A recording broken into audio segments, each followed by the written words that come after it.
Hello and welcome to MediaPlex Friday Live, a presentation of St. Clair College Journalism. I'm your host, Matt Flood, and I'll be walking you through the latest in news, sports, weather, and much more. So, let's dive in.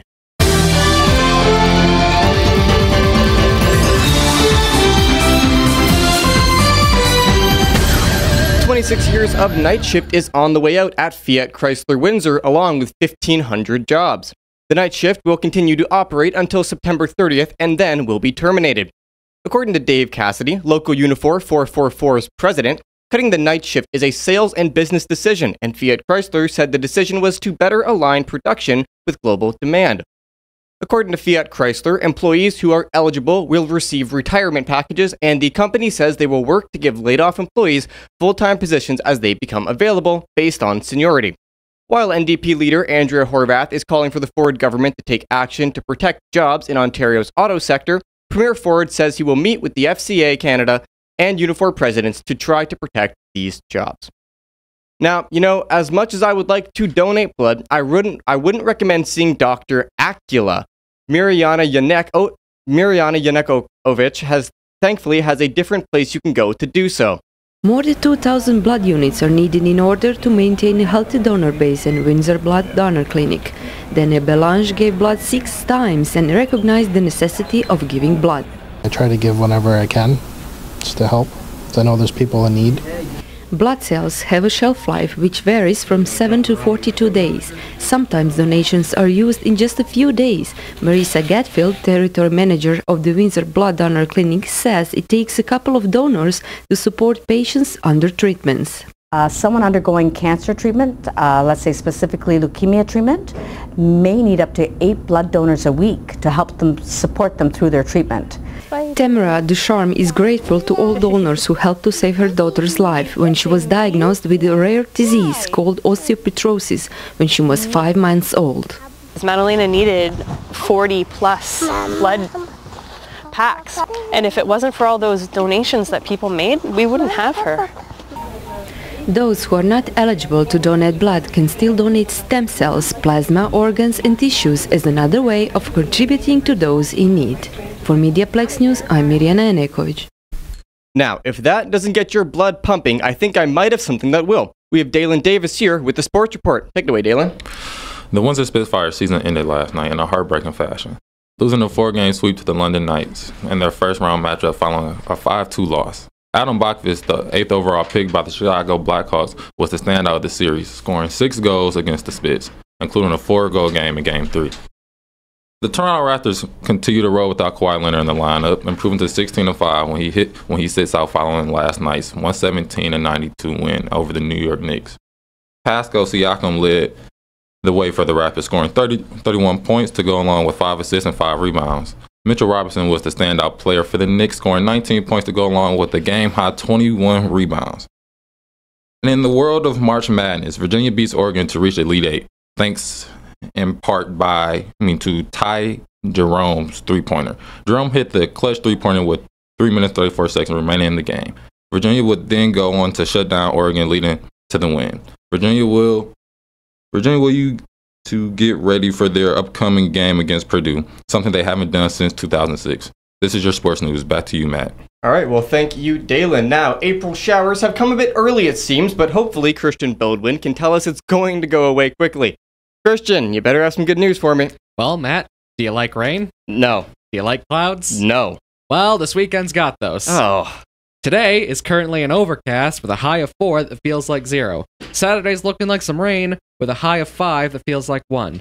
Sunday is going to dip in the temperature with a high of 1 that feels like -4 and a mix of sun and clouds. Back to you, Matt. Today, we're talking soup, sleep, and more. This Friday Live. But before we kick it off, we have Christina Gilbo from Crime Stoppers in the studio. How are you doing, Christina? Doing great, Matt. How are you? I'm fantastic. So, what is our crime of the week?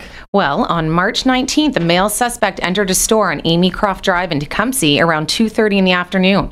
The employees noticed that the male was acting quite suspicious.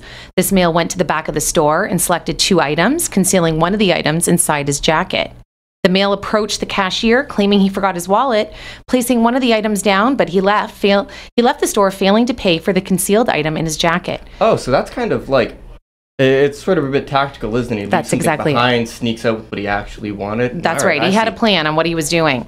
The male was described as wearing a baseball hat with sunglasses on top of the hat, a dark jacket, dark gray joggers, running shoes, and he was carrying a blue backpack with yellow trim. So while the description is good, do we have an actual image of this guy? Was there security footage in the store? Yes, and I've actually posted a picture of the suspect on our Facebook and Twitter pages along with our Crime Stoppers website. So if you recognize this male, contact the Tecumseh OPP, or if you want to remain anonymous, you can always call Crime Stoppers 519-258-8477 or submit a tip online at catchcrooks.com. We want to get this male identified. Okay, and Christina, I understand you might have something a little bit extra for us this time around. That's right. There's also another theft case that occurred in Leamington, and we have also posted a picture of the alleged suspect, and the picture is posted on our social media pages. So if the listeners can take a look at that as well and see if they recognize this female suspect, that'd be great. Send us a tip. All right, well, thank you, Christina, and everybody, you've heard it here first. If you have any information about either of these cases, please reach out to Crime Stoppers.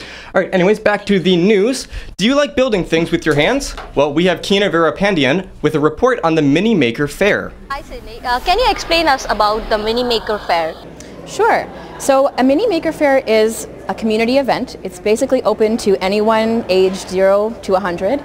So the Mini Maker Fair is meant to show any type of making. So that can be a huge umbrella, right? Think of anything from tech to woodworking to building Play-Doh to Legos. So again, really inclusive event that tries to showcase off the unique makers in a community.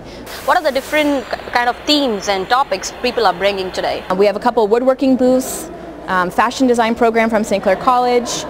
We have the Windsor Public Library showing off some of their tech. We have an interactive coloring booth called Wander Park, and that's where you can actually color and then scan your phone and it comes to life. This event is free, and it has a lot of STEM as well, so encourage young kids and students in high school to explore different areas. So some people make things and some people make happy. We have Danielle Haddad here to talk about serotonin boosting. Take it away, Donia. Hi, my name is Danielle Haddad and I'm currently 27 years old. I choose to do this speech for very obvious reasons. If you know me or have interacted with me, you understand why. On July 4th, 2016, I had the worst experience of my life. On a drive home from Toronto on the 401, on a clear and sunny day, a reckless driver cut me off. I spun out and I slammed and scraped into the cement divider. By the time my car stopped spinning, I was facing the opposite way of direction. During the impact, everything was in slow motion. Although I had my seatbelt on and didn't eject from the seat, all I could envision was myself flying through the windshield, splattered on the other side of the road. Dead. This has been the most life-changing thing to ever happen to me. From this accident, I have major chronic pain, PTSD, and debilitating anxiety and depression. But I've come to realize something. I am not a special snowflake. In my personal opinion, many people from all walks of life experience trauma, pain, and I think a lot of people, especially young adults, have some level of anxiety or depression. I call this a quarter-life crisis. When you have a chronic pain infliction, having anxiety or depression can really impact your pain and amplify it. For me, it creates spasms in my body. As well, I find I get fatigued quickly and easily. Chronic pain can also be referred to as fibromyalgia. Fibromyalgia is a long-term condition that causes pain all over the body, increased sensitivity to pain, fatigue, and muscle stiffness. Fun fact, Stephanie Germanotti, aka Lady Gaga, suffers from fibromyalgia. Fibromyalgia ultimately leads to a drop in serotonin. This being said, when I am unhappy, depressed, or anxious, my entire body tenses up. It physically hurts me to be unhappy. I've had to take many steps, and I'm in the process of completely readjusting my entire life. In my personal experience and through research online and in books, I've found some ways that have helped me very much with my anxiety and PTSD, which have in turn helped my chronic pain significantly. Having a healthy diet is so important. Everyone needs to make sure they're eating healthy and nutritious food. This is basic humanity 101. To target serotonin specifically, you can add more salmon, eggs, spinach, nuts, and more to your diet. Number 2, having a pet is a great way to boost serotonin. The affection I get from my dog makes me feel so calm and relaxed, especially when I'm in the car. He definitely helps my anxiety to have him around. Cats and other pets are also effective here. Going away, road trips, changing your surroundings are great distractions. If you get anxiety in the car, focusing on location and planning an exciting day can distract you from whatever you're feeling, physical or mental. Vitamin D, being out in the sun, using a tanning booth. These are very easy, quick ways to increase serotonin. Another way my dog ties in is exercise. Serotonin can be increased with 30 minutes of cardiovascular exercise. This can be walking the dog, going to the gym, taking a hike, going for a jog, whatever you enjoy. And a third way my dog ties in is because he is so cute. Let me explain here. Taking him for walks, seeing him be adorable, watching a funny romantic comedy, hugging my nieces or other cute children, these are all simple serotonin boosters. It's not easy to be happy, but I feel like if you incorporate these few things into your daily life, you can drastically improve your mood, decrease anxiety, depression, chronic pain, and PTSD. Even though these are simple steps to improve your overall mental and physical health, there are people who, no matter what, believe they can't get better. It took me a very long time to get here, and I didn't realize how bad my depression got. At a certain point in your life, if you look around and you realize you're unhappy, you really have to commit to a major lifestyle change. These feelings are normal and do not discriminate. My name is Danielle Haddad, and I hope I made one person feel a little better today.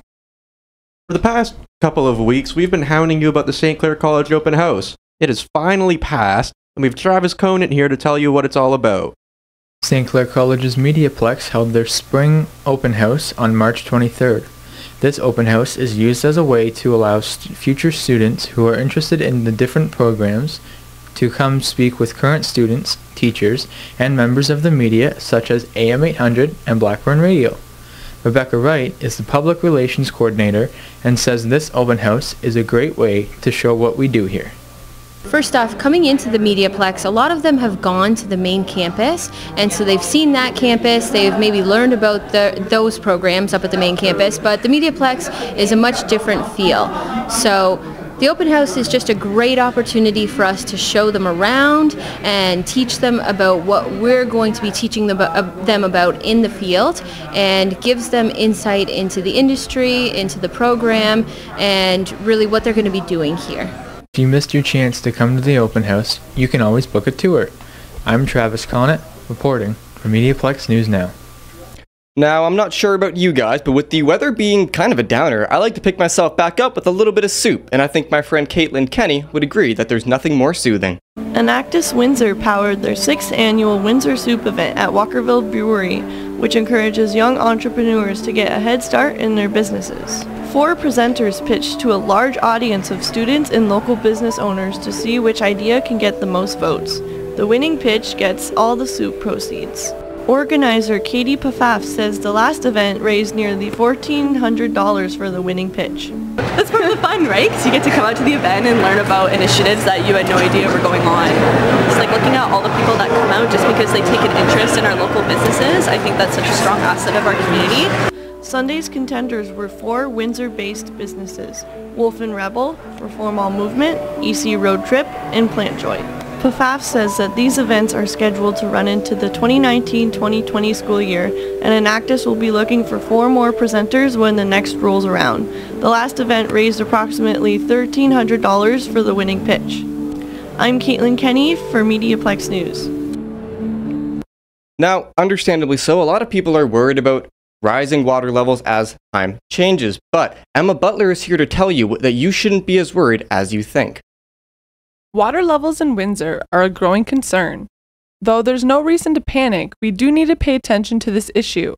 Windsor and Essex County are known to have horrendous floods in the past, and this continues to be a concern for residents living in areas where flooding occurs.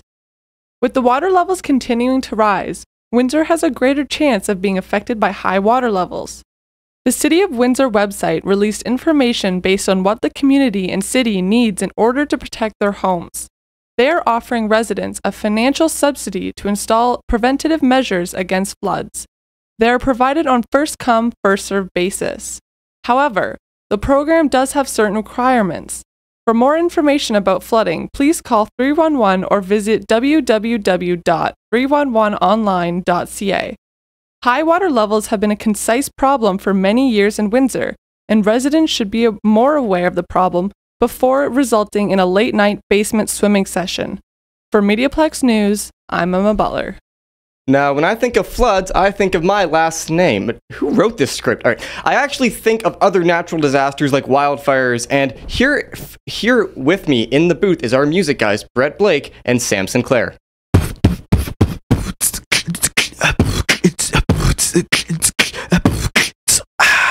Music guys. Hey, what's up, everybody? I'm Brett Blake. I'm Sam Sinclair. And we're the music guys. So we actually have a good conversation that we sat and we talked about this in the car. Talked and it was about it a little bit. Oh, it was a good conversation. Should you listen to albums in track list order, or should you listen to it on shuffle the first time you listen to it? You have to listen to it in order. I feel very strongly about this because I feel I've been hearing a lot of people lately saying that it's not very important, and they'll just throw it on shuffle, and then they'll just let it play through, and then I kind of have to have the conversation with them and ask them, like, why do you think that it's in that order? Even with albums that maybe don't have a clear concept or theme, it was put in that order for a reason. There was some kind of creative idea for that. Yeah, I agree. And then a lot of the albums that I listen to are actually like either concept albums or like continuous mix albums. So you have to listen to it in order, or else there's a sound in there that you're not gonna know the context to. And yeah, yeah, you have to listen to it in order at least the first time, because then you get a gist of it, and you can kind of analyze it more. Yeah, and like I was telling you before we started the radio, there was someone who told me they listened to Pimp a Butterfly, like not in order, and that album is written like a movie, and so I'm not sure how you could even listen to that entire album and then get anything out of it without listening to it start to finish. Like, that would just be a big waste of time. Yeah, and then even if you listen to, I think, what Pink Floyd album was it, where basically the whole album loops, and that could be any of them. I feel like it's brick in the wall, but I could be wrong. I would have to actually check. Even that Pink Floyd, a lot of their albums are like that. You need to listen to them in order. Like, if you listen to Dark Side of the Moon out of order, doesn't make any sense. No, it might have been. There's no flow. Well, the Moon actually do. Yeah, who knows? Who knows? Floyd. It's Pink Floyd. Yeah. But anyway, that's our time for today. I'm Sam Sinclair. I'm Brett Blake, and we're the music guys.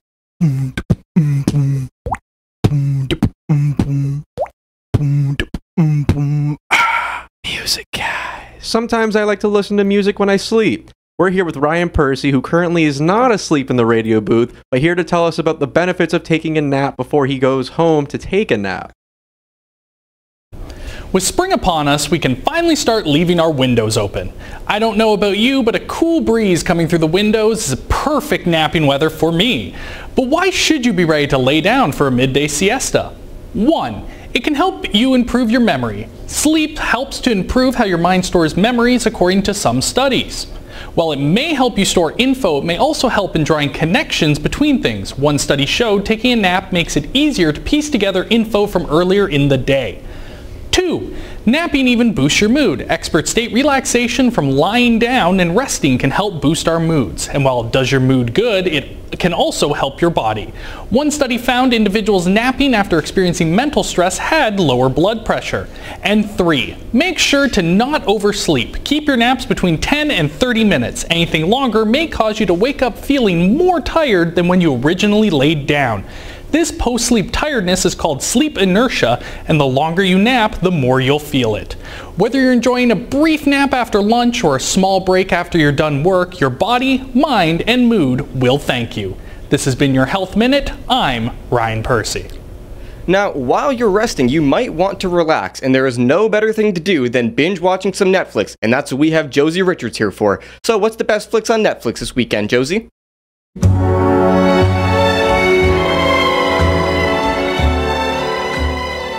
Thank you, Matt. Welcome to the Best Flicks on Netflix with your host, Josie Richards. As we get closer to the weekend, I know you all want nothing more but to kick back and relax. And what's a better way to relax than by lying on the couch and binge watching Netflix? That's where I come in. I'll be giving you a weekly recommendation on what I think are the best flicks on Netflix to watch. Have you heard of a little app called Tinder? What about Bumble or any of the other many dating apps that exist? I bring this up because this week's show is Dirty John. And after watching it, I don't think I'll be meeting anyone online ever again. Dirty John tells the true story of a larger-than-life con man named John. In this Netflix original, John, played by Eric Bana, meets a woman online named Deborah. Deborah is everything I aspire to be. She's a beautiful and successful businesswoman with a soft spot for her family. Oh, and she's super rich. After a whirlwind romance, John and Deborah get hitched faster than Usain Bolt can run the 100-meter dash. While all of this is happening, Deborah's kids and family try to warn her that John isn't who he says he is. But drunken in love, she ignores their pleas and all the red flags. The 8-episode Netflix series culminates with the game of cat and mouse. I won't tell you who comes out the victor, but I do highly recommend that you watch it. Here are 3 more reasons to check out Dirty John. 1. The impossibility of it all. Every time John pulled a dirty trick out of his sociopathic head, I was left astounded. The lengths that this man went to are unbelievable, but somehow still true. I mean, this actually happened in real life. In Deborah's defense, she did fall deeply in love. And when you're wearing the rose-colored glasses of love, every flag looks like a red flag. So I guess you ignore them all. 2. The incorporation of technology. Dirty John is so timely for today's society because of its use of dating apps, social media, security cameras, and its references to video games like Call of Duty. This makes the show very relatable to younger individuals today and can serve as a warning when it comes to online dating. And 3, Deborah's family. Deborah's family comes off as amazing in Dirty John.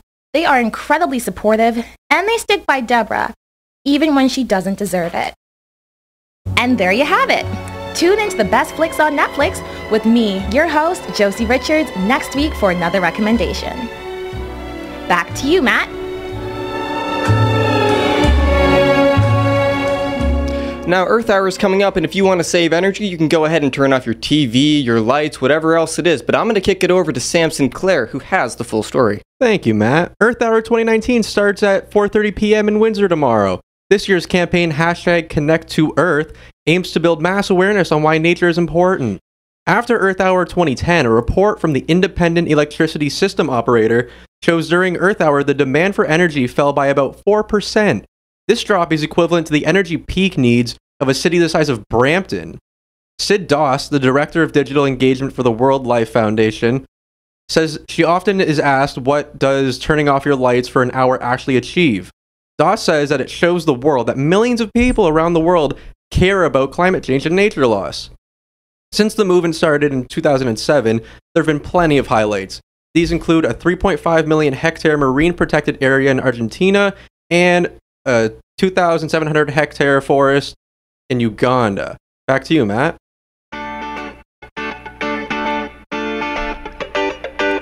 And there you have it. Thank you for tuning in to this episode of MediaPlex Friday Live. We are a presentation from the St. Clair College Journalism and Media Convergence program. Our production team consists of our producer, Ryan Percy, and your host, myself, Matt Flood, along with Samson Clair.